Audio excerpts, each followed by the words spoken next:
Qanun və icra.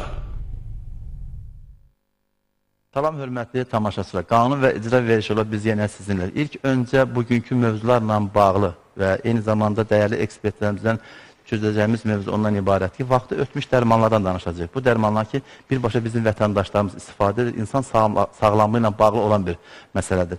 İlk öncə dəyərli ekspertlərimiz sizə təqdim edir, sonra biz ekspertlərlə birlikdə bu mövzuya qayıdacağıq.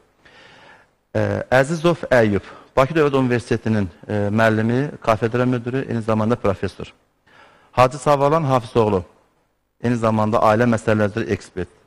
Ənvər Yavəroğlu, iqtisadçı. Xoş gəlmişsiniz.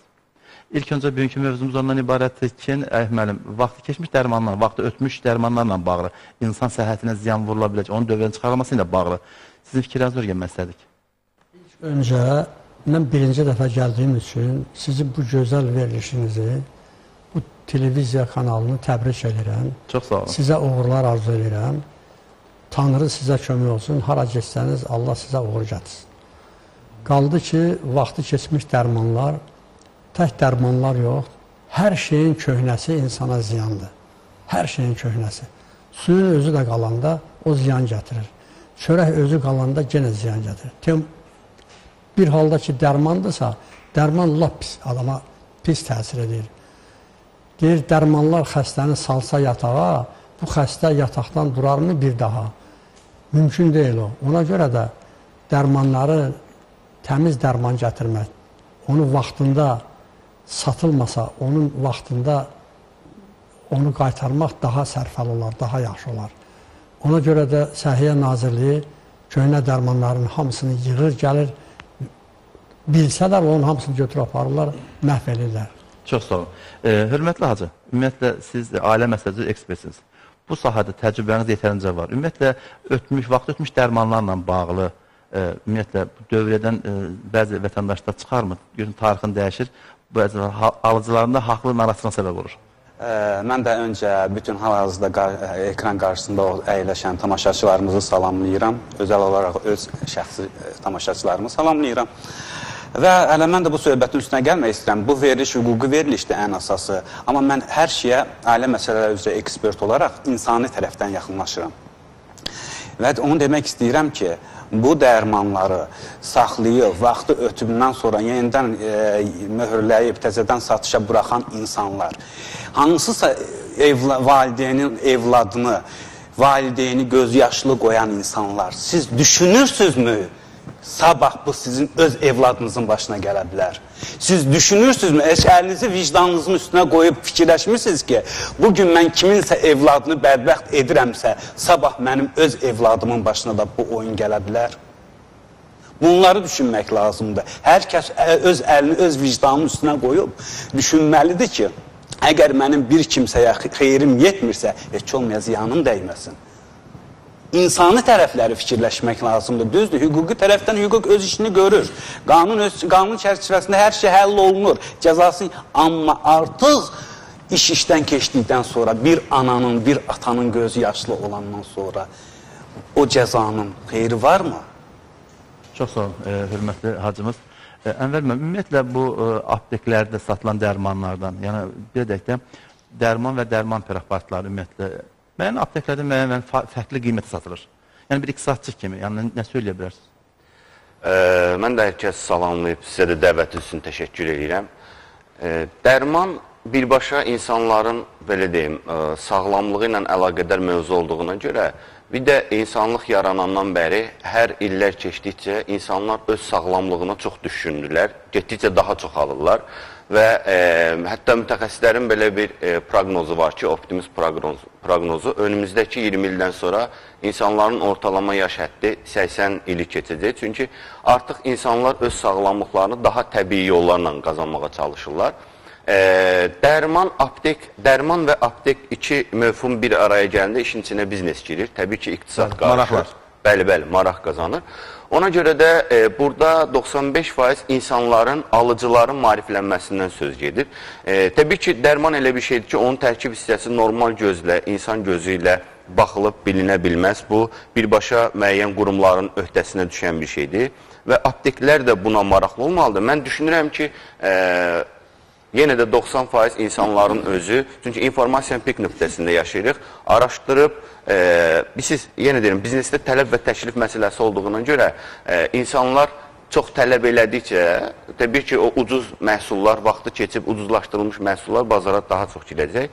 Yəni, burada apteklərdə fərqli satış, hər bir, yenə deyirəm, özəl biznesdir, hər kəsin öz şəxsi marağı var, sərbəst iqtisadi rejimdir, hər kəs istədiyi qiymətə sata bilər. Aydın, ilərləyən dəqiqələrimiz... Siz iqtisadi tərəfdən yaxınlaşdı, düzdür. Müəllim də veriliş öncəsi dedi ki, dərmanların ümumiyyətlə heç nəyə xeyri yoxdur. Amma biz indi hal-hazırda elə bir zamana gəlib çıxmışıq ki, o dərmanlardan asılı qalmışıq. Doğrudur.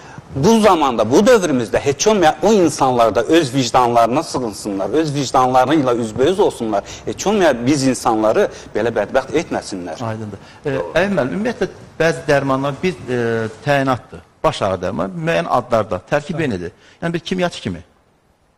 Bilirsiniz, dərmanı gərək həkimə gedəsən, ağıllı həkimə. Həkimə gedib, o həkim sənə o dərmanı yazsın ki, sən onu alasan.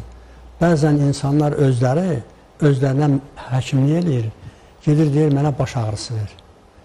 O da yazıq aptek müdürü də götürür, ona baş ağrısı verir. Gedir, o qəbul edir, sonra ona ziyan verir. Dərmanın bir tərəfə xeyri var, 5 tərəfə də ziyanı var. Əgər yerinə düşərsə, o dərman, onda o xeyir gətirə bilər. Yoxsa istənilən dərmanı atmaqla onun mümkün deyil. O zəhərlənə bilər insan. Aydın, ümumiyyətlə... Az miqdarı insanı zəhərləyə bilər. Yəni, biz hesab edirik ki, qanun və icra verişi olaraq bizə daxil olan ərizə və şikayətlərin araşdırılması ilə bağlı, eyni zamanda vətəndaşlarımızın pozulmuş hüquqlarının bərpa edilməsi ilə bağlı dəyərli ekspertlərlə zaman-zaman biz bu işləri araşdırmışıq. Yəni, vaxtı keçmiş, el arasında vaxtı ötmüş dərmanlar ifadəsi işlədilir.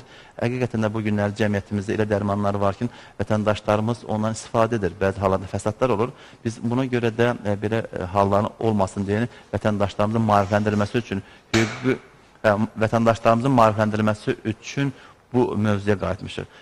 Azərbaycan vətəndaşı bilməlidir öz hüququnu. Azərbaycan vətəndaşı bütün hüquq münasibətlərinə daxil olduğu zaman öz vəzifəsini bilməlidir. Eyni zamanda qarşı tərəfin buna qarşı istifadə etdiyi hüququ da bilməlidir. Hüquq nədən ibarətdir?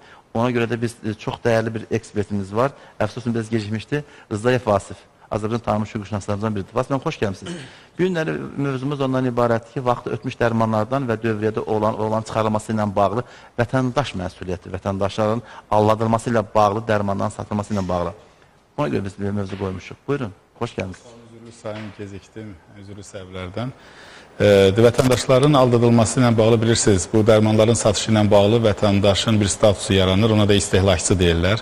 Yəni, vətəndaş münasibətdə olduğu belə də təsərrüfat subyekti ilə bağlı istehlakçı statusu qazanır və konkret də istehlakçıların hüquqları müdafiəsi haqqında qanun vardır ki, demək olar ki, bütünlüklə deməli, tədbirləri, məsuliyyəti və onunla bağlı hüquqi tərəfləri hamısını tənzimləyirdir. Ta ki, vaxtı keçmiş dərmanın deməli, keyfiyyət məsələsi vardır ki, keyfiyyətlə bağlı da deməli, onun xarakterindən asılı olaraq, ictimai təhlükəlilik dərəcəsindən asılı olaraq həm onun inzibati məsuliyyəti vardır və həm də onun deməli, cinayət məsuliyyəti vardır. Yəni, ümumiyyətlə, istehlakçıların aldırılması ilə bağlı həm mülki məsuliyyəti var, həm cinayət məsuliyyəti var və həm də inzibati məsuliyyət vardır. O baş vermiş hadisələrin xarakterindən. Çox sağ olun. Ümumiyyətlə, bu günləri siz ən böyük aktual bir məsələyə toxunmuşsunuz. Hansı ki, tamaşaçının əsl ehtiyacı olan bir mövzudur bu. Həqiqətən, Azərbaycan tamaşaçının bu mövzuya çox böyük ehtiyacı var. Buna görə sizə təşəkkür edirəm, həqiqətən. Çox sağ olun. Aydın. Buyurun, efendim. Bütün bunların hamısının başında tamah durur. O satan adam ki yoxdur, satır dərmanı. Bəli. O baxmır ağına, bozuna, ya xeyir verəcək, ziyan verəcək. Amma onu satır. Satır ki, nəsə orada bir şey qazansın. Amma gərək onlar öz nəfslərinə hakim olsun. Bəs Əli müəllim, mən də onun üçün öncə qeyd etdim ki, ən azından Əlivi vicdanının üstünə qoy, fikirləş ginən. Ümumiyyətlə, Əli müəllimin həmin sahəsi, həmin yetərincə Azərbaycanda, belə deyək ki, kimya sahəsində möhürü və dəstəxətli olmuş professorlarımızdan biridir. Əli müəllim, bu az yaşlılar uşaqlarla bağlı, eyni zamanda fiziki qüsurlu və əqli cəhətdən zəif uşaqların müəyyən preparatdan istifadə edir. Onların tərkibində bir narkomaniya meyillik ola bilərmi? Dərmanların asıllıq məsələsi. Ola bilər. Buyurun. Ola bilər. Bilirsiniz, demək, çox dərmanların tərkibində az da olsa narkotik maddə qatırlar. Ona görə görürsən o uşaqları gətirib o dərmanı verəndə görürsən ki, o fəsad verir. Hökmən fəsad verir. Ona görə həkimlə məsləhətləşmək lazımdır, həkimlə. Özdə unvana düşmək lazımdır, yaxşı həkimə müraciət etmək lazımdır. Düzdür, həkimlər çoxdur. Yaxşısı da var, ağıllısı da var, öz sahəsini bilənlər də var. Ona görə o mərkəzə düşmək lazımdır ki, o uşağın gələcəkdə həyatı yaxşı olsun. Buyurun Vasif, buyurun Hacı. Və onun üçün də belə bir maarifləndirici verilişlər lazımdır ki, ən azından insanlar ünvanlarını düz ünvanlaya bilsinlər, getdiyi ünvanı düzgün seçə bilsinlər. Əlbəttə ki, bilməyərəkdən gedəcəklər hansısa bir tanımadığı, bilinmədiyi yeri düzdür. Həkimi mən sizdən fərqli olaraq, yəni incimi mən biraz açıq sözlər olduğum üçün həkimlərə pis deyə bilmərəm. Çünki ən azından onlar neçə il təhsil alıblarsa da, təhsil almış bir insana pis həkim demək olmaz. Sadəcə içində biraz zəif olanları ola bilsin ki, olsun. Amma düzgün istiqamətlə. Hər sahənin həkimləri var. Mən tibbi sahələri var ki, orada yetərincə bizim, belə deyək ki, sözü və dəstəxat olan həkimlərimiz var. Mən bir sözü çizdim, deyir ki, Əlim qeyd etdi ki, narkotik o tərkibli dərmanlar var. Mənə elə gəlir ki, o yalnız ən ağrı kəsici xəstəliklər üçün. Yəni, asıllığa sala bilir və sağladır. O da uşaqlara məncə o dərmanları istifadə etmək. Göz xəstəliklərlə bağlı, göz xəstəliklərlə bağlı insanın belə deyək də ən zəif yeri, yəni bu işıqlı dünyaya baxmaq üçün biz gözdən istifadə edirik. Yəni digər orqanları bu və digər formada hansısa bir dərman əvəzləşdirmək olur. O deyəsən bizim hər ikimizə aiddir. Göz elə bir sahədir ki, yəni gözün bəzi hallarda məsələn mənim dostlarım da olub istifadə edib. Deyir mən 3 dəfə 4 damcı istifadə edirəm, gözümdə mənim problemlərim həll olunur. Bugün dərmanların tərkibi və keyfiyyəti ilə bağlı. Buyurun. Müəllim, bir şey deyəcəm. Burada maraqdan söhbət getsə, hər bir tərəfin həkimlərin də alıcıların da, istehlakçıların da. Yəni, iqtisadi cəhətdən siz onu açıqlayasınız. Hər kəsin bir marağı var, mütləqdir burada. Çünki ortada bir pul dövriyyəsi var. Amma burada yenə deyirəm, ən böyük məsələ həkimlərin üzərinə düşür maarifləndirilmək tərəfindən. Hətta mən sizə belə bir şey deyəcəm. Bu stent, ürəyə qoyulan stentlərin yaygınlaşdığı vaxtda 2006-cı, 2007-ci illərdə tam olaraq yadımdadır. Bizim bir uzaq qohuma həkim belə bir şey demişdi. Ürəyinə stent qoyurdular. 8.000 manata da var, 4.000 manata da var. Hansını istəyirsiniz?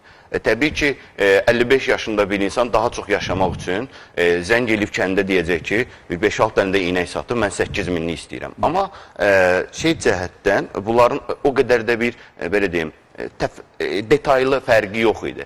Buna həkimlərin xəstələri maarifləndirilməsi, apteklərin də biznes tərəfindən düşünməsi gərəkdirilir. Ümumiyyətlə, 4 ekspertin fikrin dörgənməsi, ümumiyyətlə, satış alıcı qabiliyyəti olmaq üçün keyfiyyətli dərmanlar istehsal etmək və satışı təşkil etmək lazımdır. Yəni, biz bu günləri alıcıyıq.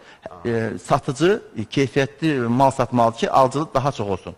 Düzdürmü? Burada doğrudur. Amma bir şey var. Bu dərman olduğuna görə mən sizi inandırım. Biz apteklərlə çox yaxından işləmişik, çalışmışıq. Gələn xəstələr sadəcə resepti verir və orada yazılan məhsulların detaylı tərkibi onlar üçün, belə deyim, 20% maraqlıdırsa, 80% onun üçün bir şey maraqlıdır. Ürəyi döyünür, nəticədə deyiləcək summa var orada, total nə qədər deyəcək. O məsələ ilə bağlı, Əhmənlə soruşacağım. Əhmən, siz yetərincə, yəni kimya sahəsində dəstəxat olan elm sahəsində sözü olmuş bir professorumuzsunuz. Biz sizdən öyrənmişik və bu günlərdə biz fəxr edirik ki, Azərbaycanın belə bir ləyaqlı professoru var.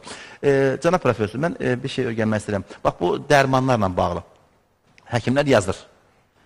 Təlimatı var. O belə eləsin instruksiya deyilir, təlimatı var. Yəni çox vaxt biz görürük ki, bu rus dilindədir. Şükür olsun Allaha, bugün Azərbaycan dövlətində müəyyən müqavilələr, müəyyən tələblər var ki, bütün dərmanların təyinatı, yəni Azərbaycan dilində yazılır, biz oxuya bilirik. Yəni dərmanların izahı ilə bağlı çox vaxt görürsən ki, vətəndaş birbaşa aptekdə, yəni məlumatı olmayan, başı ağrır və digər orqanlar ağrır, el arasında birindən dərman götürüb istifadə edir, sonra fəsadlar olur. Yəni bu təyinatı ilə bağlı sizin fikirlərinizi öyrənmək istədim. Bilirsiniz, istər həkim olsun, istər xəstə olsun, istərsə də onu soruşan adam olsun. Deyir, dünyada nə qədər iş var, sənət var, birindən yapışar aqil adamlar. Hər kəs öz yerini tutsa həyatda, sanki xəzinə var başının altda. Ay maşallah. Könül verdiyin iş ucaldar səni, könül vermədiyin qocaldar səni. Zəhmətə arxalan, işə güvənsən, budur tərəqqinin sonu əzəldən. İstər həkim olsun, istər aptekin müdürü olsun, istərsə xəstənin özü olsun. Ancaq burada belə bir məsələ var ki, gərək o xəstənin özünü dəqiq bilsin ki, bunun xəstəliyi nədir. Həkim o xəstəliyi bilməsə, ona resept yazmır. Elə deyilmi? O biləndən sonra onu yazır. Ona görə də o yerinə düşəndə yaxşı fəsad. Vasif, ümumiyyətlə bu dərmanları aptekdən alan vətəndaş çox fazla geri qaytarılmır. Amma müəyyən digər əşyalar alınmasında, qaytarılmasında biz iştirak etmişik. Amma bu apteklərdə alınan dərmanlar geri qaytarılmır. Belə bununla bağlı mübahisə edəcəksiniz olubmu? Yəni hüquqi cəhətdən. Yəni bir məsələ qeyd edim ki, çox vacib bir məsələdir. Yəni var vaxtı keçmiş dərman, bir də var təsir etməyən dərmanlar. Tutaq ki, mən həmişə deyirəm, həkim şəfa verən deyil, həkim müalicə edəndir, yəni şəfa vermir. Yəni bəzən görürsən vaxtı, tutaq ki, vaxtı keçməmiş dərmandır və eyni zamanda həkim resept yazıb, amma xəstə sağalmır. Yəni burada əsas günahı belə xəstədə və yaxud dərmanda görmə olmaz. Bəzən insanın orqanizmi və yaxud insanın şəfa, məsələn, inancıma söykənərəkdən deyirəm ki, şəfa verən Allahdır. Bəzən insan imtahan üçündə Allah xəstəliyi düçar edir, ümumiyyətlə heç bir dərman sağaltmır. Bu o demək deyil, dərmanın keyfiyyəti zəifdir. Bunu inancıma söykənərəkdən dedim. O nöqtə nəzərdən hər bir halda həkimdə günah görmək doğru deyildir. Mən belə hesab edirəm. Amma təbii ki, müəyyən olunsa ki, həkimin burada hər hansı bir normativlər var, onu pozubdursa, o başqa. Bu məsələnin bir tərəfi. İkinci bir tərəfi təbii ki, malların, məhsulların geri qaytarılması var. Bilirsiniz ki, deməli 14 gün ərzində geri qaytarılma var, keyfiyyətli, keyfiyyətsiz var və ilaxır. Bununla bağlı da yenə deyirəm, məsləhət odur ki, çünki bəzən aldığın dərmanın hardan aldığını sübut edə bilmirsən. Tutaq ki, hər hansı bir problem yaranmışdır, orqanizmə zərər vurulmuşdur, amma siz gedib aptekdən deyəndə sizdən almışsınız, deyir, bizdən almamışsınız. Çox önəmli yəni. O nöqtə nəzərdən də nəzarət kassa aparatından çekin alınması, mən həmişə deyirəm, ət məhsullarıdır, bir də dərman məhsullarıdır. Mütləq nəzarət kassa aparatından çek tələb etsinlər. Çox sağ ol. Ümumiyyətlə, hüquqi dövlətdə yaşayırıq. Bu çek hər yerdə, bütün marketlərdə, hər yerdə varsa da biz niyə də bundan alıb istifadə eləməyək? Bax, niyə də biz, ona görə də insan gərək öz hüquqlarını bilsin. Bəzən də bizim başımıza nə gəlirsə, hüquqlarımızı bilməməyimizdən gəlir. Yenə də iş müəyyənləməyə düşür. Mən bir şeyi qeyd eləmək istəyirəm. Düşünürəm ki, aptekdə işləyən şəxslər normal satıcılar deyil. Ampulas qanun vəzifə verişi olur. Vətəndaşlarımızın hüquqi cəhətdən maarifləndirməsindən bağlıdır. Buyurun. Çox təşəkkür edirəm. Yəni, normal insanı götürüb aptekdə satıcı və yaxud da əczacı kimin heç vaxt götürülmür. Onlar müəyyən qədər bir həkimlərin köməkçisi kimin bir universitet, böyük bir məktəb bitirirlər və düşünürəm ki, satılan hər bir dərmanın detaylı şəkildə tərkib hissəsini bilirlər. Və mən belə düşünürəm ki, istehlakçı dərmanı alan zaman ən çox yardım edən şəxs əczacı olmalıdır. Çünki çox vaxt mən özüm rast gəlmişəm, hər hansı bir yaşlı bir bəy və yaxud da xanım yaxınlaşıb dərman alanda əczacı bu sizə yazıbdılar, soruşur, bəli, mümkün deyil, ola bilməz, bir daha dəqiqləşdirək, çünki hər bir dərmanın özünün bir hissəsi var da. Həkimlə yenidən təmasa keçdikdən sonra əksər hallarda dərman dəyişilibdir. Yəni, ona görə düşünürəm ki, əczacılar, Vasif bəyin dediyinə sığınaraq, həkimlərin birbaşa yardımcılarıdır və burada təhvil təslim söhbəti getdiyinə görə, yəni artıq pulu alıb məhsulu istehlakçıya verdiyinə görə ən böyük yüklərdən biri əczacının üzərinə düşür. Bugün əczacılar nə qədər ona, belə deyim, qulluq eləyir, onu artıq müəyyən qurumlar təyin el arasında belə də Türkiyə çarə, bir də təbabət, el təbabəti ilə müalicə üsulları var, bir də kimyəvi üsulunu hazırlamış dərmanlar. Buyurun, professor. Hansı daha çox üstünlük vermək lazımdır? El arasında olan təbabət neçə min illər bundan əvvəl təcrübədən süzülə gəlib çıxır. Bir ifadə var ki, Türkiyə çarə deyirlər el arasında. Ona Türkiyə çarə deyirlər. Bax, məsələ üzərlik. Üzərliyin mənşəyi eramızdan əvvəl Çin təbabətinə gedir. Haradasa o 2700 il bundan əvvəldir. Görürsən, adamın başı ağrıyır, bir nəzər var. Siz yəqin ki, nəzərə inanırsınız da, elə deyilmi? Enerji ilə əlaqədar olduğuna görə, bəli. Bizə dəqiqə, o varsa, olmasa, olmayan şeyi deməzlər, elə deyilmi? Demək, onun mənşəyə gedir, çıxır 2700 il bundan əvvəl Çin təbabətinə.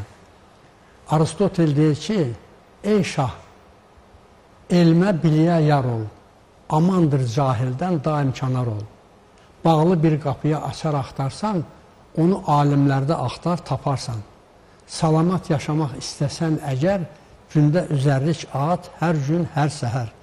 Pis gözə inanma, ondan gəz kənar, heç öz gözünə də etmə ehtibar. Müdrik qoca demiş belə bir kəlam, gərək yaman gözdən qorunsun gözəl. Ananın gözü dəymir, atanın gözü dəyir. Yəni ona görə tutalım ki, o qədər o Təbbabətdə çox zaman otlardan daha çox istifadə olunur. Tərbiyə otdan otlardan. daha çox. Dərmanlarda tərkib. Dərmanların da tərkibi ot. Hacı, buyurun.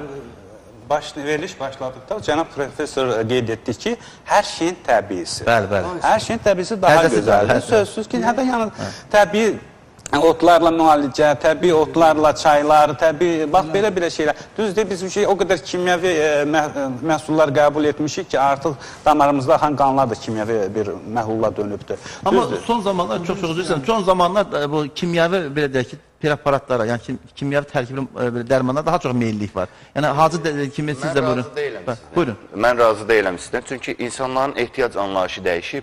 Belə bir şey deyək, 25 il bundan öncə geçsək, insanlar arıqlamaq üçün birbaşa əməliyyata müraciət edirdilər. Aradan biraz keçdi kimyəvi məhsullara, sonra baxdılar ki, bu da biraz zərər törədir, keçdilər biolojik həblərə. Amma indi sosial şəbəkələrə girəndə hər kəs fitnessdən, idman zallarından şəkil çəkib atır. Artıq təbii yolla...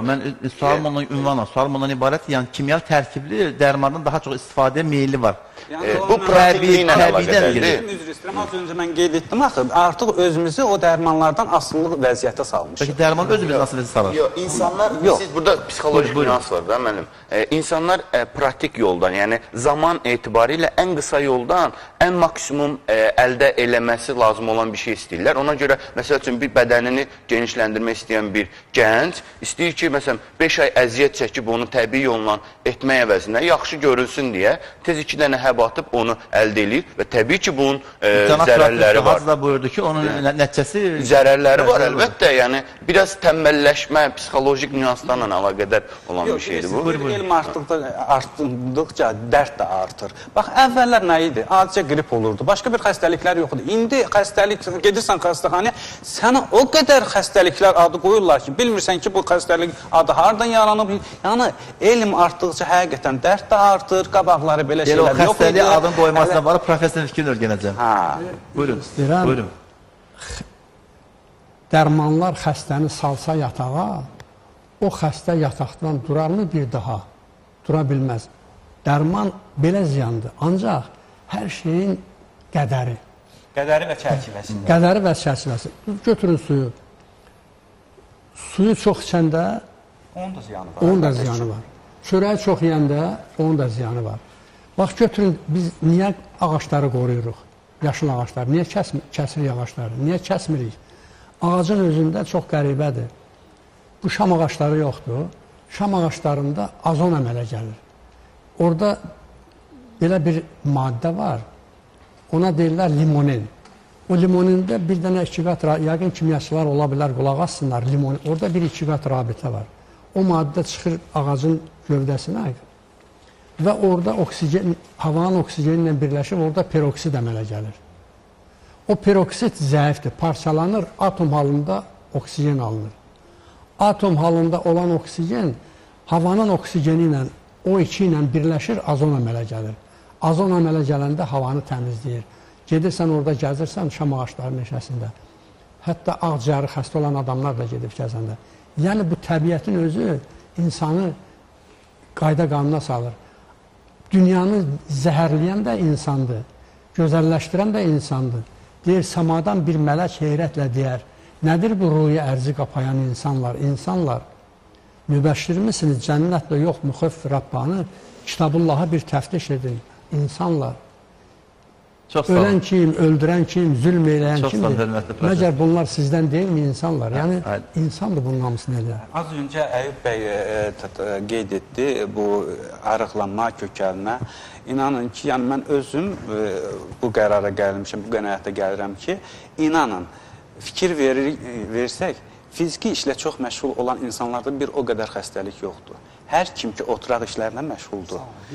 Bax, inanın ki, bütün xəstəliklər o insanlardır. Bir nüansı toxunmaq istəyirəm. əfsuslar olsun ki, biz məsələlərə ikinci tərəfdən baxmağı göz ardı edirik. Niyə? Məsəl üçün, dərman yəni ilk ağla nə gəlir? İynə və həb. Əslində, yediyimiz hər bir şey bizim üçün dərmandır. Və belə bir şey deyim, sənayenin inkişafından mı dolayı deyim, sənayenin yanlış istiqamətlərə inkişafından dolayı mı deyim, indi yediyimiz məhsulların %95%-i sənaye məhsuludur. Olsun ət, olsun pendir, olsun ağartı məhsulları. Bunlarda, məsəl üçün, kənddə qabaqcalar deyirdilər ki, filan kəs 100 il yaşayır, 80 il yaşayır. Niyə?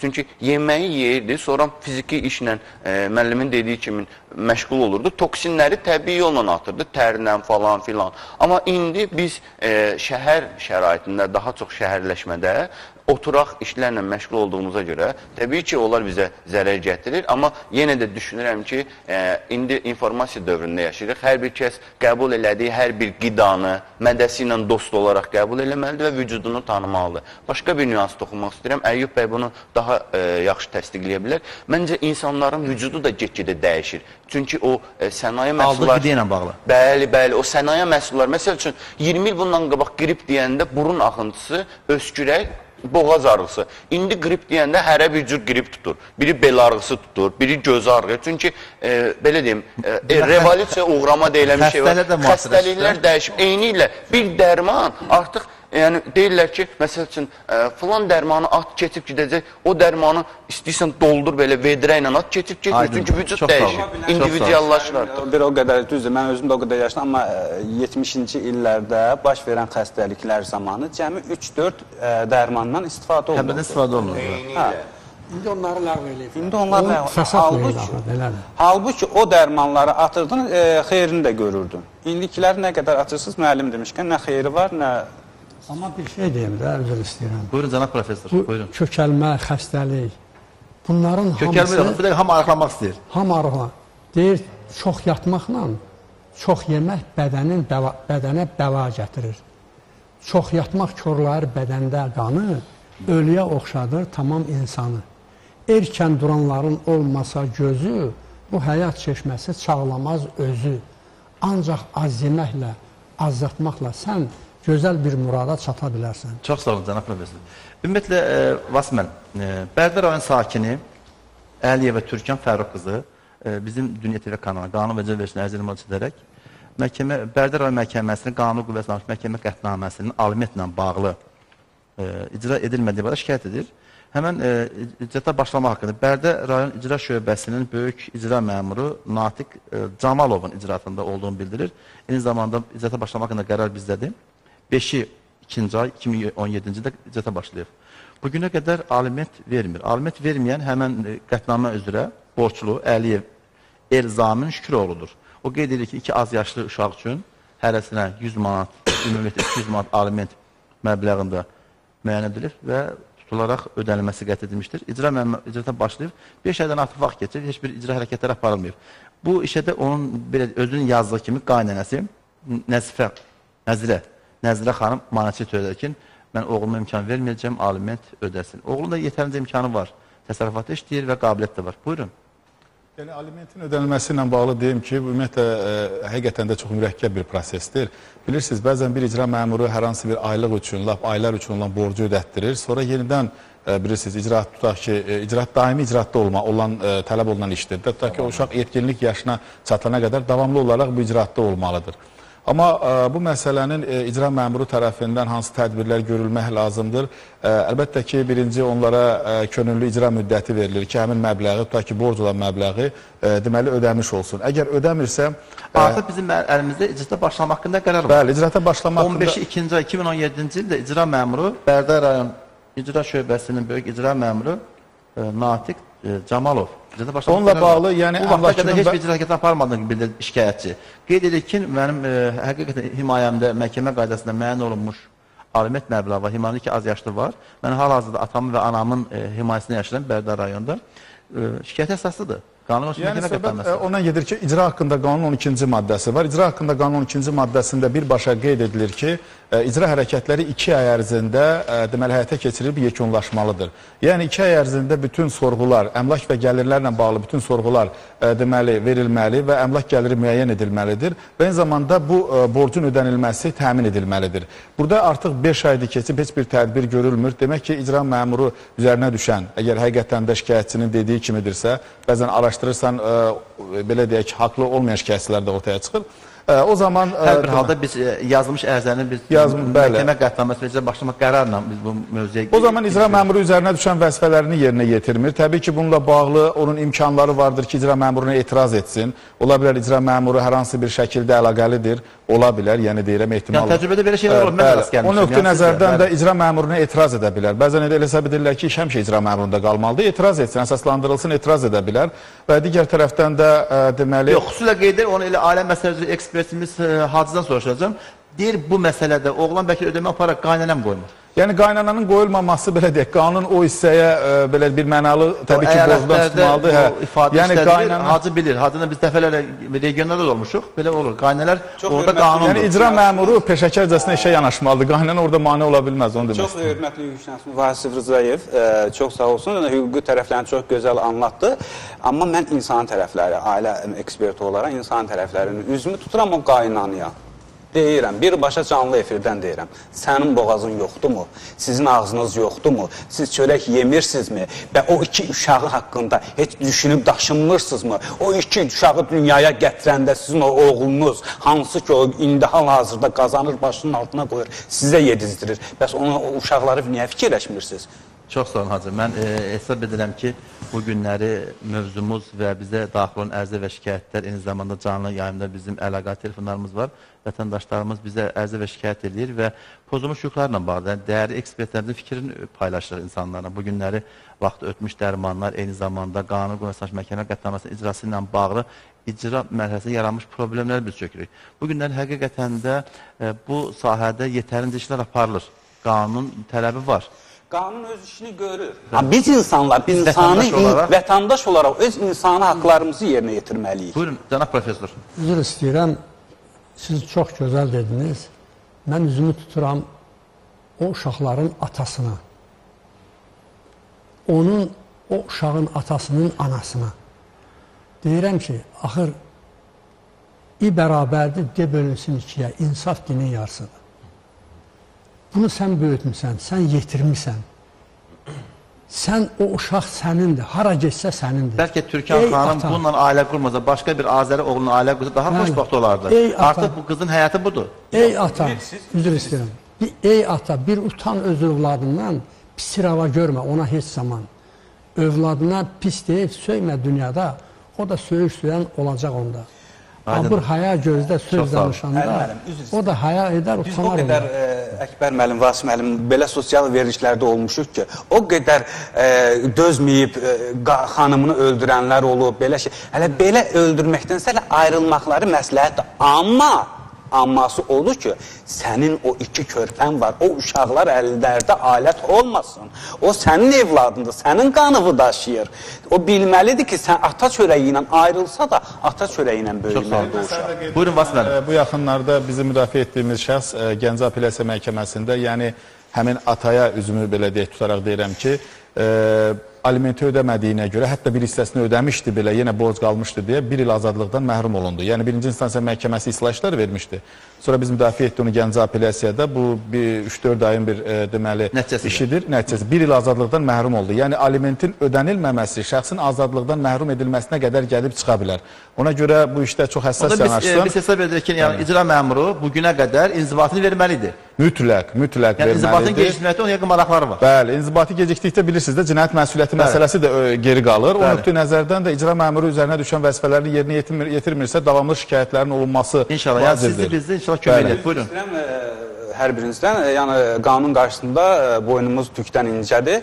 Amma Vasif müəllim qeyd etdiyi 1 il deyəsən azadlıqdan məhrum. İnanın ki, o alimenti, evladına aliment verməyən insanlara ən ağır cəza kəsilir. Telefondan yemizləri qəbul edək. Buyurun. Buyurun. Lara xanım, zəhmət olsa əlaqə saxlayın. Alo, buyurun. Lara xanım, əlaqə saxlayın, zəhmət olmasa. Alo. Buyurun. Buyurun, biz sizi eşlidik. Salam aleyküm. Buyurun, salam.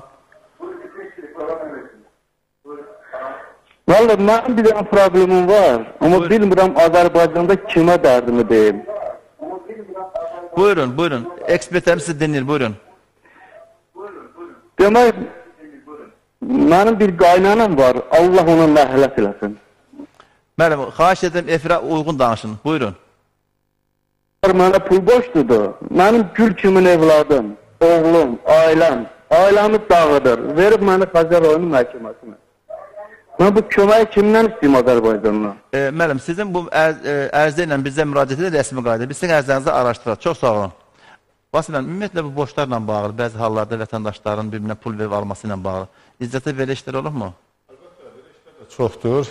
Bilirsiniz, bununla bağlı birinci polisə hər bir halda müraciət edirlər, amma təbii ki, polis orqanları da borc olduğu üçün, mülki xarakterli iş olduğu üçün cinayət işin başlanmasını rədd edir. Bu da baxır cinayət, pulun yəni orada çox önəmli məsələ motivinə baxır da. Məsələn, dələduzluq cinayət işləri üzrə məhkəmə təcrübəsi haqqında Ali Məhkəmə Plenum qərarına deyir ki, niyyət önəmlidir. Yəni siz pul verəndə, daha doğrusu pul alanda niyyətiniz onu qaytarmamaqdırsa, o niyyəti də biraz müəyyən etmək çox çətindir. O zaman dələduzluqdur. Yox, əgər digər haldırsa, o zaman da mülki xarakterli borcdur. Demək olar ki, mən hesab edirəm ki, öz təcrübəmə əsaslanaq deyirəm ki, kifayət qədər borcla bağlı həm icraatımızda iş var, həm də məhkəmə təcrübəsində gördüyümüz və eşitdiyimiz budur ki, borcla bağlı var. Yəni, borcu alır, sonra müəyyən səbəblərdən ödəyə bilmir. Bu da nəticədə məhkəmə qətnaməsinin qəbul olmasına nəticələnir. Çox sağ olun. Ənvər müəllim, ümumiyyətlə biz ilk öncə də vurğuladıq ki, bəzi apteklərdə dərmanlar, eyni dərman, eyni tərkib, amma fərqli qiymət satılır. Yəni, bir iqtisadçı kimi sizin mülahizələriniz, fikirləriniz. Siz məhsul çeşidləri var, müəllim. Məsələn, biz hesab etsək, biri Gəncədə satılır, biri Bakıda satılır, məsafə baxımından. Yəni, aparmaq gətirmək. Xeyr, əgər Azərbaycan Respublikası daxilindədirsə, istəyirsiniz Azərbaycanın digər ucunda olsun, istəyirsiniz mərkəzdə olsun, əgər bu dərimandırsa, əgər dəriman preparatıdırsa, bunun mütləq və mütləq eyni qaydada satılmalıdır və bəli, və bəzi şeylər var ki, fərqli qiymətləri biz rast gəldik, hacı. Burada artıq qurumların günahı var. Çünki dərman sırf dövlətin, belə deyim, aksiz markalı məhsuldur və sırf dövlətin tərkibinin, dövlətin nəzarətində olan bir məhsuldur. Məsəl üçün, paltar sərbəst iqtisadi rejimdir, istənilən qiyirdir, istənilən qiymətə satıla bilər. Amma eynən tənzimlənən qiymətlər daxil və mən düşünürəm ki, son illərdə çox dərmansı, hətta 2000-lərlə, düzdürmü? Yəni, səhv eləmirəmsə, minlərlə dərmanların qiymətləri tənzimləndi, qalxan qiymətlər oldu, eynən qiymətlər oldu. Məsəl üçün, bizim ailəmizdə belə çox sevindirici, mənim atam daimi həblər qəbul edir. Demək olar ki, belə deyim, ona qədər aldığı dərman onun maaşının 30%-ni təşkil edirsə, hal-hazırda 5%-ni təşkil edir. Bu, həm də psixolojik olaraq vətəndaşa çox böyük dəstəkdir ki, yəni, yenə deyirəm, bugün çox böyük testlər eləsək, müşahidələrimə sığınıb deyirəm, apteklərdə heç vaxt xəstələr gəlib demir, hansı dərmanı alacam. %80% ürəyi ondan döyünür ki, görəsən, summa nə qədər tutacaq. Yəni, nəticəni gözləmədən... Bəli, Vasif bəy daha yaxşı bilər və daha möhtəşəm aydınlıq gətirə bilər. Bunun çox böyük qanuni cəzası var. Sərbəst iqtisadi rejim olsa da, bu su deyil, bu paraşok deyil, bu hər hansı bir, necə deyim, geyin məhsulu deyil. Bu dərman olduğuna görə hər yerdə eyni şəkildə, eyni tənzimlənən qiymətlə satılmalıdır. Dövlətin təyin elədiyi qiymət əsasən. Və düşünürəm ki, onun böyük bir cəzası var. Yəni... Öncə o Türkçəçarı hissəsinə biz nəzər etdim, professorumuz dedi, o üzərlik məsələsinə toxunum. Yəni, mən həqiqətən də mənim başım üzərlikdən sağır. Düzdür, mən bədnəzər olmuram, bir bədnəzər olan halım yoxdur, amma hər bir halda mən üzərlikdən sağalıram. Məsələn, mənim başım ağrıyanda üzərlik məni sağaldır. Yəni, fakt dərman atmadan da üzərlikdən görkəmli professorum sağala bilirəm. Yəni, mən çox belədir, elmi dəhəlini izah elədi. Niyə? O üzərlik yananda onda efir yağları var. Mən də yandırıram, əlimlə belə-belə eləyirəm ki, mən onun tüstüsü mənə gəlsin, nəfəsindən geçsin ağciyarıma, keçsin qana, ürəyin çəkisi 300 qramdır. 300 qram olan ürək bir saniyədə, bir dəqiqədə 72 dəfə vurur. Bir sutkada 100 min dəfə vurur. Bir ildə 36 milyon dəfə vurur ürək. 2 millilitr qanı... Heç bir qurğu ona vəz eləyə bilməz. 2 millilitr qanı ürək 98 kilometr olan damarın içindən keçirdərək bədəndə 75 trilyon hüceyrə var, onu qidalandırır. Elə bil özünüz oxumusunuz, mən oxumadığımı danışmaram. Həmən o üzərlik keçir ağciyərə, keçir qana, gəlir o fəsad olan yerə, onu müalicə edir. Həm də ürəkdə, üzərlikdə, gör, Çin təbabəti, o Mənim bu çıxışından sonra afteklər toylarda, üzür istəyirəm, toylarda gətirirlər, yandırırlar, amma onun tərkibini bilmir. Mən o çox həvəslə onu deyirəm ki, ver bura. Çox rahatlayıcı bir təsiri var, çox rahatlayıcı. Çox maraqlı bir faktı demək istəyirəm. Ümumiyyətlə bir söz deyim, ataların bir sözü var, deyir, dinsiz elm kordur, elmsiz din topaldır. Bunlar elmi açıqlamaları var ki, indi Əyyub mənə necə gətirir. Belə bir şey deyim, deyirdilər ki, banka ki qoyurlar insanların belinə. Üzr istəyirəm, çox gözəldir, onu Platon deyir. Deyir, elmsiz din, yox, elmiş deyil deyir. Elmsiz din kordur, dinsiz elm topaldır. Eyni də. Deməli, bu həkimlər həmişə bankaları belə deyim, təksib edirdilər ki, insanlara zərərdir falan filan. Bu son keçirdiyimiz Avropa oyunlarında Azərbaycanda olan bir atletin hansı ki iştirak eləyəcəkdi. İnternetdə belə bir şəkil yayıldı, bəlkə də rastlaşmışsınız ona. Kürəyində çoxlu banka qoyub, İsveçrəlidir həmən atletdə ki, bəs o onu əzələlərini dincəldir falan filan. Ondan sonra Azərbaycanda o ki, gizlincə banka qoyanlar da artıq rahat şəkildə banka qoymağa başladılar ki, bankanın Azərbaycan insanlara bir təsiri var. Kimyəvi tərkibli dərmanlardan... Buyurun. Bağa yarpağı var ha. Bağa yarpağını qoy gələn çivağın üstünə, bədəndə çıxan yaranın üstünə. Onu çəkib sorur. Başın ağrıyanda kələmi qoyursan alnına, kələmi bağlayırsan, ağrını çəkir, kəsir. Bilirsiniz, dərmanların hamısında tərkib olsa otdur.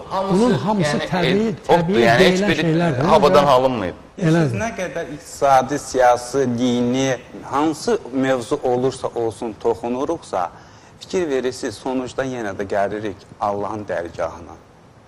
Hər şeyi düzüb qoşan Allahdır. Nə gözəl deyirsən. Deyir, ilahi, istəsən gen dünyanı sən qarışqa qəlbində yerləşdirərsən. Nə incə tük qədər aləm kiçilər, nə də qarışqa qəlbi böyümək bilər. Ülvi qüdrətinə aləm qalar mat, bir anda yaranıb yer, göy, bir də kainat. Aydın, çox sağ olun, cənab profesor, sizə minnətdaram dəyərli fikrinizə görə. Eyni zamanda yaxın qonşu dövlətlərdə, məsələn, biz şahidik. Yəni, bunun belə pavosunun demək olmaz. İran İslam Respublikasına, eyni zamanda Gürcüstana, Rusiya, yaxın əlaqəsi olan vətəndaşlarımız müalicə üçün müraciət edir.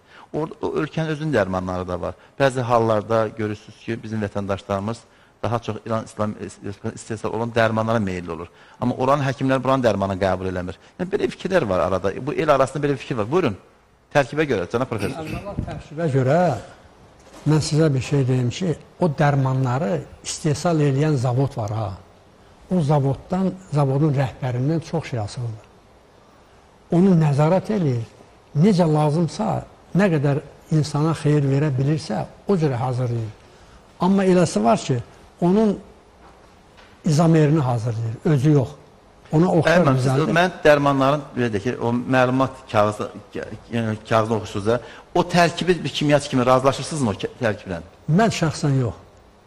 Mən şəxsən razılaşmıram. Səliyyən bir zəngimiz var, Yaqub mənim, onun əlaqə sahilə, buyurun, üzrüsəm, buyurun. Səliyyən röyləm zəngimiz var, əlaqə sahilə zəhmət olmasa. Çünki biz çalışır ki, vətəndaşlarımız sorun. Alo, buyurun. Alo. Buyurun, müəllim. Alo. Hər vaxtınız xeyir olsun, Əşvər müəllim. Salam, əleykum, buyurun. Mən sizi və sizin qonaqlarınızı salamlayıram. Çox aktual bir mövzunu gündəmə gətirmişsiniz. Dünya televiziyası rəhbərinə mən təşəkkür edirəm ki, belə hüquqi bir veriliş yaratmışsınız. Bəli, bu günləri çox qlobal bir problemi gündəmə gətirmişsiniz dərmanların keyfiyyəti barəsində. Mən istəyərdim deyəm ki, bu dövlət tərəfindən şəkərli diabet xəstələrinə ayrılan dərmanlar var ki, hansı ki onları bu dəqiqə demək olar ki, Azərbaycanın çox hissəsində xəstəxanalarda verirlər. Amma çox təəssüflər olsun ki, həmin dərmanların keyfiyyəti olduqca aşağıdır. Aydındır, çox sağ olun. Sualınız aydındır. Buyurun. Açıqlama gəlsin. Buyurun, buyurun. Əlavə sualınız var mı? Əlavə sualınız var mı? Əlavə sualım odur ki, bəzən şəhərdən aldığımız dərmanların qiyməti ilə rayonlarda aldığımız dərmanların qiymətində böyük fərq olur. Mən bilmirəm, bunu arada olan məsafə ilə ölçürlər, yoxsa bunu tənzimləyəcək bir qurum olmalıdır. Yəni, aptekləri gəlib nəzarət altına götürməzlər, bu qiymətləri tənzimləməzdilər. Təşəkkür edirəm, çox sağ olun sualınıza görə. Ümumiyyətlə, dövlət tərəfindən şəkərli diabet xəstələrinə əvəzsiz, yəni xidmət olunur. Bəzi xəstələr var ki, bugün dövlət tərəfindən olan dərmanları, preparatları pulsuz olaraq verilir. Dövlətin, Allah, bəli, xəstəxanalar da bunu edir. Ümumiyyətlə, bəzi hallarda görürsünüz ki, tərkibi zəif olan dərmanlardan insanlarını şikayət edir. Buyurun. Cənab profesor. Şəkər ki deyirsiniz. Bəli, şəkər diabetlə bağlı. Şəkər olmayanda insan xoşa gəlmir. Doğrudan şirin olmur. Hamıda şəkər var. Hamıda, bütün insanlar. Çünki insan orqanizmi kimi laboratoriya... Sadəcə dərəcəsi var. Laboratoriya yoxdur insan orqanizmi kimi. Bax, siz birdən çox istədiyiniz bir insana rast gəlirsiniz. Elə deyilmi? Bəli. Niyə sevinirsiniz? Niyə sevinirsiniz? Ona görə sevinirsiniz ki, onda da, həmən adamda da, sizdə də serotonin deyilən maddə əmələ gəlir. O insan əhval-ruhiyyəsini yaxşı edir. Çox güclü sevinmək olmaz ondan. Yox, hamısına qədərinə qədər. Yox, biz onu bacarıq. Elə bilirsiniz, Mövzudan kənarlaşdırıq. Az öncə toxunduğunuz o mövzu ki oldu, İran harasa. Yəni, mən keçən verilişlərdə qeyd etmişəm. Yəni, mən xəstəliklə əlaqədar yox, ümumiyyətlə, çox mən öncə keçən verilişdə də qeyd etdim ki, mən bu dünyanın ən azından 70% ölkəsində olmuşam və yenə də gəlib sonuçda öz ölkəmə çıxıram. İnanın, hara gedirsiniz gedin, öz həkimlərimiz kimi həkim yoxdur, öz hüquqşünaslarımız kimi hüquqşünas yoxdur, öz psixoloqlarımız kimi psixoloq yoxdur. Bizim ölkənin mədəniyyətinə, maarifinə çatacaq ikinci ölkə yoxdur. Bizim ölkənin analarına da heç kim çatır, heç Söz o artıq. Yəni, mən tibbi peşəkarlığım olmasa da ailəmizdə şəkər var. Düşünürəm ki, şəkər birbaşa insanın özünün ayarlaya biləcəyi bir şeydir. Hər bir insan vücudunun şəkərini bilməlidir. Hətta şəkər xəstələri belə. Artıq şükürlər olsun, indi aparatlar var. Rahat şəkildə insanın şəkərini ölçə bilir. Və o ki qaldı, mən bunu çox müsbət və təqdirə layiq şəkildə vurğulamalıyam ki, çox klinikalarımızda belə elanlar var. Xahiş olunur şəkər önə verin, xahiş olur, onlar növbədən kənar qəbul olunsun və onlara, mən düşünürəm ki, lazımı dərmanlar da, belə deyim, təqdim olunur, amma təsir edib etməməsi, birinin şəkəri 120 ola bilər, bir dərman ona təsir etməyə bilər, birinin şəkəri 80 ola bilər, o dərman ona çox təsir edə bilər. O da insanın öz şəkərini bilməsinə ala bilər. Mən sözümü təsdiq edirəm, şəkər xəstəliklərində çox da kimyəvi dərmanlara, həblərə müraciət etmək yox, təbii nəsə dərmanlardan, bitkilərdən, qida rasionlarından istifadə etsək daha yaxşı olar məncə. Şəkər xəstəliyi olan şəxslər özünün həkim olmalıdır. Nə yersə, bəli, gərək elə şey yesin ki, o ona düşsün. Deməli, razıyam o təsir məsələsi. Məsələn, baxın, biraz yanlış, belə deyək, yanlış istiqamət götürmək sonra problem yaradır. Məsələn, deyək ki, biri Təbrizdə müalicə olunur və sağalır və gəlir car çəkir ki, Azərbaycana. Təbrizdə bir Həsən adlı bir həkim vardı, o insanları sağalır. Əslində yanlışdır bu, çünki sağalan odur təkcə. Digəri gedəndə, ona belə deyək, o şəfa tapmır deyə, sonra o da gedir Bakıya car çəkir ki, mən getdim Təbrizdə, Həsən adlı həkim vardı, mən sağaltmadı. Bəzən də biri vəfat edir, deyir ki, həkim yaxşı müalicə etsəydi, məsələn, deyək ki, insan vəfat etməzdi. Və yaxud biri gedir, üzr istəyirəm, nərdivandan yıxılır, vəfat edir, deyir, ora çıxmasaydı. Mən üçün maraqlıdır, insan nə vaxtsa vəfat etməlidir. Amma bir səbəb olmalıdır. Qeyd etmək lazımdır ki, həkimlər də bizim kimi insanlardır. Mən həkimlərin tərəfinəm, bizim ailəmizdə ümumiyyətlə həkim yoxdur, mən həkimlərin tərəfini tutmaq istəmirəm. Sadəcə, kiminsə haqqına girməməsinə görə, ədalətsizlik yanaşmamasına görə deyirəm. Yəni, hər bir halda burada yanaşma düzgün olmalıdır. Mən həkimin yanına getdimsə, mütləq sağalıb qayıtmalıyam deyə bir anlayış olmamalıdır. Amma bəzi hallarda hallarda bəzi olmamalı. xəstələr, pasiyentlər var ki, həkimlə söhbət edir, Amma inanmamalı. zaten onlar rahatlaşır. Bir dənə nüansı vurğulayacağım, vurğulamadan keçə bilməyəcəm.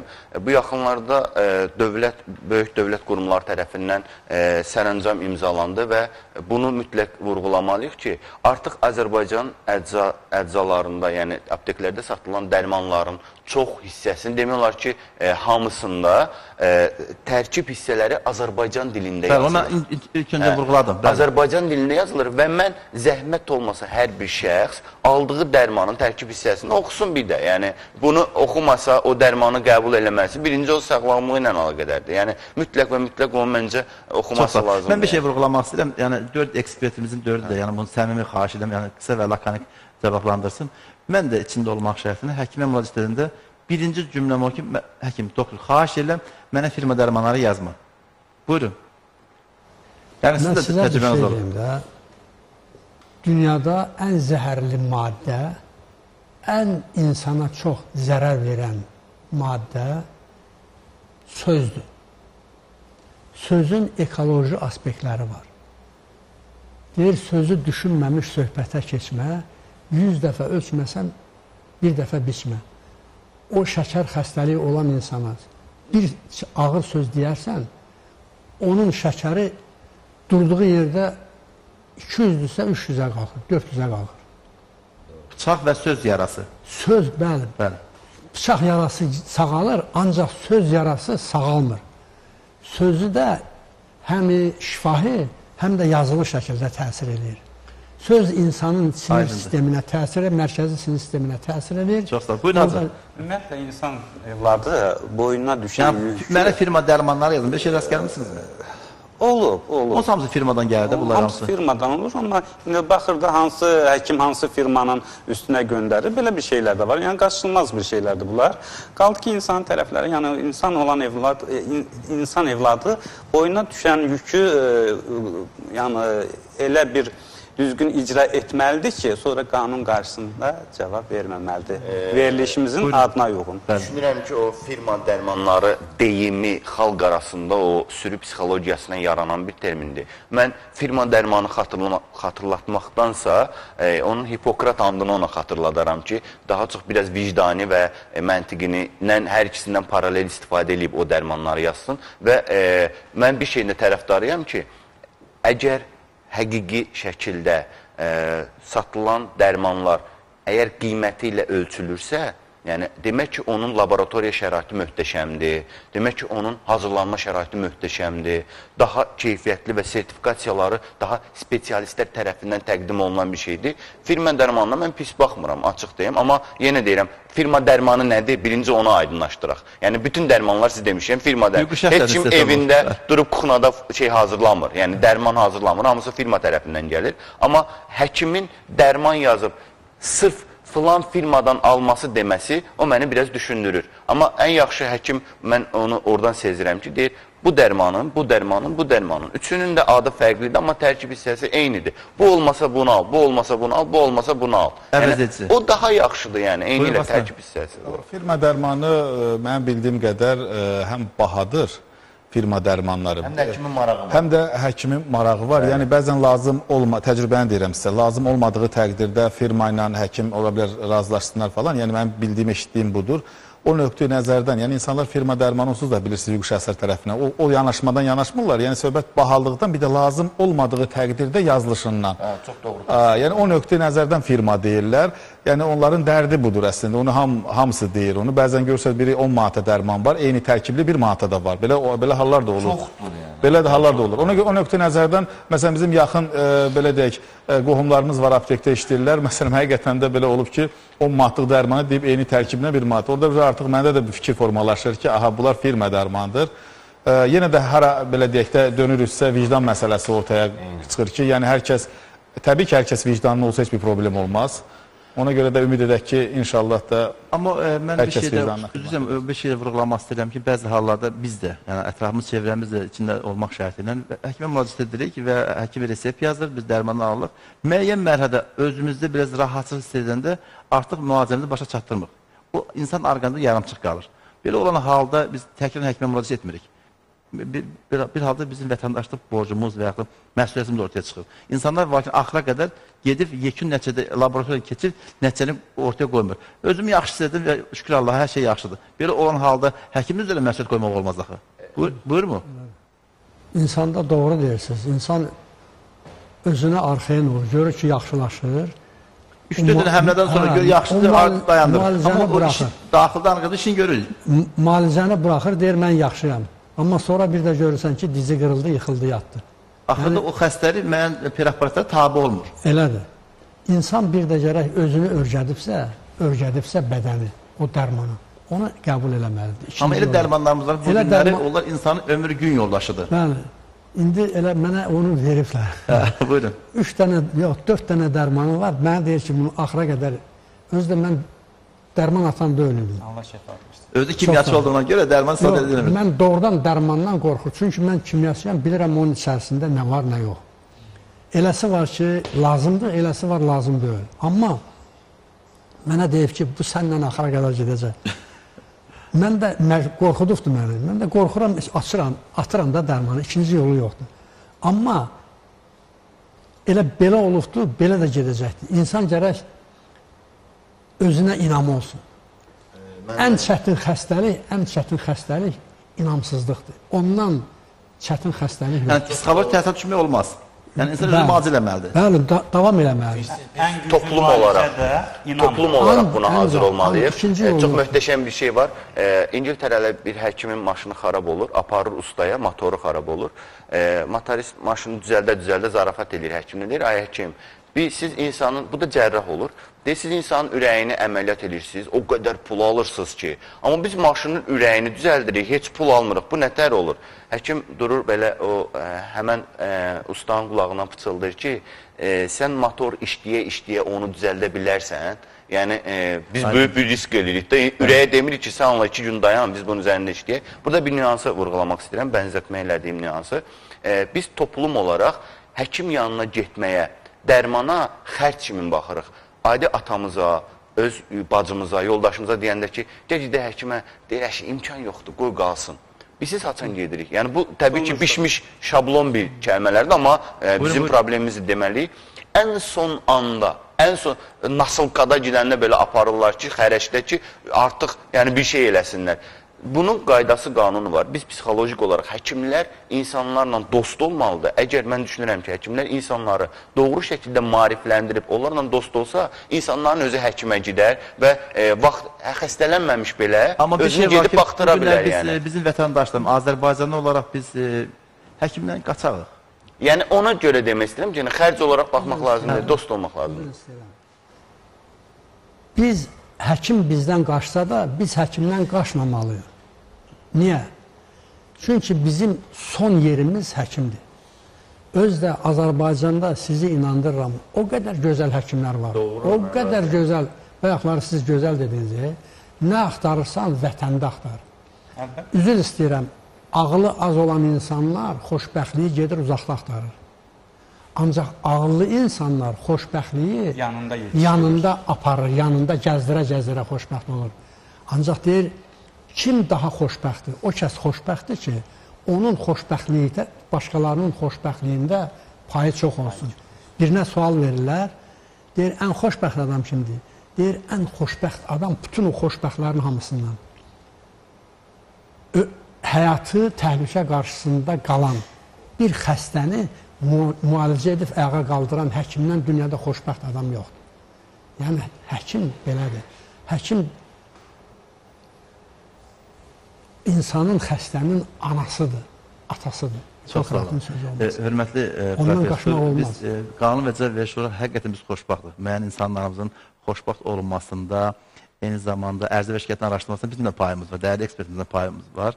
Biz hesab edirik ki, vətəndaşlarımızın həm hüquqi cəhətdən, eyni zamanda pozulmuş hüquqların bərpası ilə bağlı araşdırma zamanı apardığımız mücadilə, kömək bizim kimlərinsə xoşbəxt olmasına payımız var. Buyurun, Vasif müəllim. Təbii ki, vaxtımız azalır, ona görə bizim subyektiv fikirlərinizlə qanunla bağlı. Biz də gördüyümüzü deyəcəyik ki, qanunla icra verilişi həm hüquqların həyata keçirilməsində, təkcə həmişə hüquq pozulub deyə müdaxilə etmirlər, həm hüquqların həyata keçirilməsində, həm də pozulmuş hüquqların bərpasında maarifləndirici rol oynayıb. Mən neçə dəfə iştirak etmişəm və suallar olub, cavablar vermişik, problemlər həll olunub. Bugünkü veriliş biraz da çərçivəni belə genişləndirdi. Şəxsən dəyərli ekspertlərimizin çıxışları bir vətəndaş kimi mənə çox müsbət təsir etdi və inanıram ki, çoxu da faydalandı. Buna görə sizə təşəkkür edirik. Çox üzr istəyirəm. Hər birinizə fərdi qaydada gəldiyinizə görə sizə minnətdarım bilirəm. Hörmət tamaşaçılar, qanun və icra verişi bizə daxil olmuş əhval və şirkətlərin araşdırması ilə bağlı dəyərli ekspertləri dəvət etmişdik. Hər birinə fərdi qaydada minnətdarım bilirəm. Allah dövlətimizi və millətimizi qorusun. Gələn görüşlərə qədər çox sağ olun.